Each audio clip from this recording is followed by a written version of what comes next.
The first clue that something was wrong on the Flannan Isles emerged on the 15th of December 1900. Only when the transatlantic steamer Arctur, on its way from Philadelphia, United States, to Leith, Scotland, recorded in its log that the lighthouse's light was not active, despite the awful weather at the time. After arriving at Leith 3 days later on December 18th, the crew notified the Northern Lighthouse Board that something was not right on Flannan. The lighthouse tender ship Hesperus was dispatched by the board to investigate. Due to poor weather, the ship was unable to leave from Breescleet Lewis as planned on December 20th, and did not arrive on the island until midday on the 26th. When the ship arrived at the island on Boxing Day, Jim Harvey immediately sounded his ship's horn and threw up a flare in the hopes of notifying the 3 lighthouse keepers, James Duckett, Thomas Marshall, and Donald MacArthur. The crew and relief keeper also discovered that the flagstaff was missing its flag. All of the normal supply crates had been left on the landing stage for restocking, and most strangely, none of the lighthouse keepers were present to greet them ashore. His flares and horns drew no response either. After getting off of the Hesperus, Harvey sent Joseph Moore to go check out the tower. The relief lighthouse keeper immediately noticed that the main door and entry gate of the complex were closed, and after opening them, he made his way up the 160 steps to the top of the lighthouse. When Moore arrived at the lighthouse compound and entered the living quarters, he saw that the beds were unmade and that the atmosphere inside was overall gloomy. The clock on the kitchen wall no longer ticked, a chair had been knocked over, and the table was set for supper that had never been eaten. The sole indication of life in the otherwise abandoned tower was just a caged canary. Moore returned to the eastern landing, disappointed and concerned, and informed Captain Harvey of his findings. Harvey dispatched 2 more sailors to the beach, where they and Moore began searching for signs of life. A comprehensive search was done around the island with the 3 men, but all that was found was a pair of oilskins, implying that one of the keepers had gone out only in his shirt sleeves, looking for something most likely. As a result, the men moved their focus to the landing platform on the island's west side. While the east side was rather undisturbed, there was plenty of evidence on the west side suggesting that the island had been battered by a major hurricane or severe gale recently. There was wreckage everywhere. Even though it was nearly 100 feet above sea level, a supply box had been burst open and its contents thrown across the ground. A large boulder weighing more than a ton had been shifted, and iron railings on the side of the walkway had been twisted and warped out of line. The turf had also been pulled up from the cliff's summits, which were 200 feet above sea level. Unfortunately, the 3 keepers, or what was left of them, were nowhere to be seen. Not a single sign. After witnessing this devastating sight, Captain Harvey had no doubt in his mind that the 3 men had fallen victim to the storm's rage. Soon after, he sent a telegram to the Northern Lighthouse Board stating their findings and conclusions. It said, "A dreadful accident has happened at the Flannans. The 3 keepers, Duckett, Marshall, and MacArthur, have disappeared from the islands. The clocks were stopped and other signs indicated that the accident must have happened a week ago.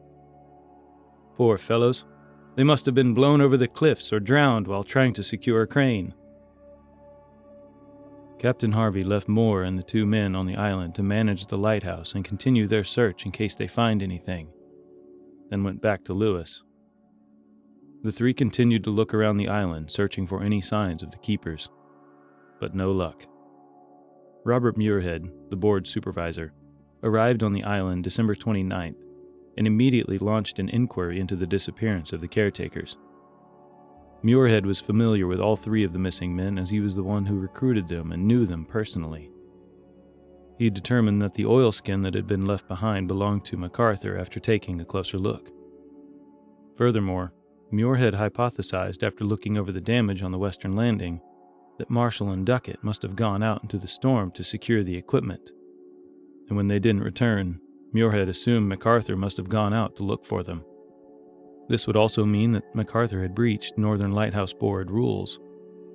In his official statement, Muirhead said the following: "From evidence which I was able to procure, I was satisfied that the men had been on duty up till dinner time on Saturday, the 15th of December, that they had gone down to secure a box in which the mooring ropes, landing ropes, etc. were kept, and in which was secured a crevice in the rock about 110 feet above sea level, and that an extra large sea wave had rushed up the face of the rock, had gone above them, and coming down with immense force, swept them completely away."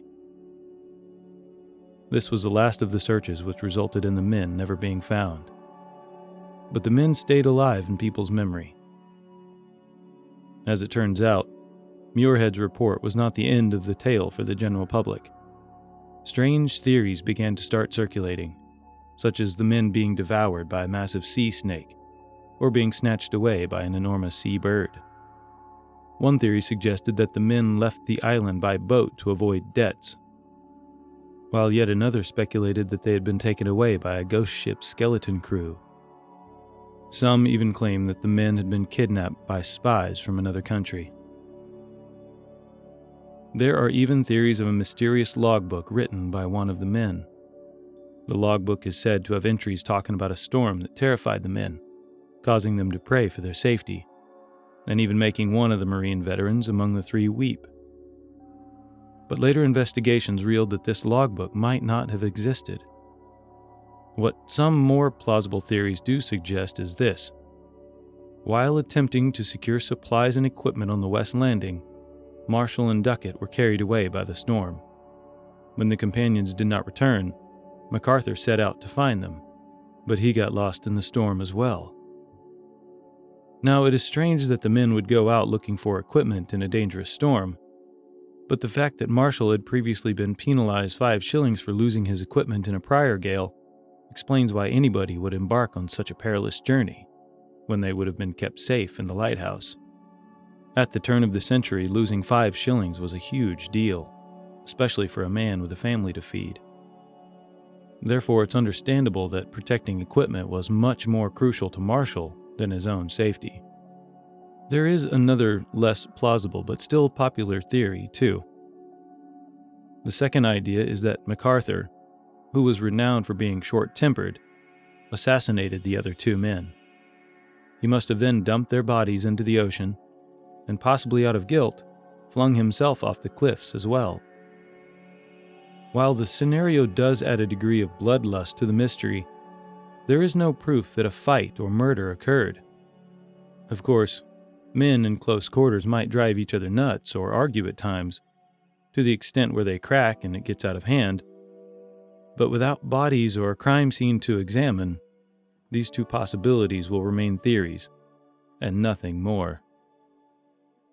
Of course, the true cause behind James Duckett's, Thomas Marshall's, and William MacArthur's disappearances will very likely never be discovered. The Flannan Isle mystery remains one of the most perplexing events in Scottish marine history. Regardless of how these 3 men disappeared without a trace on that cold December night, the truth will always remain buried under the sea.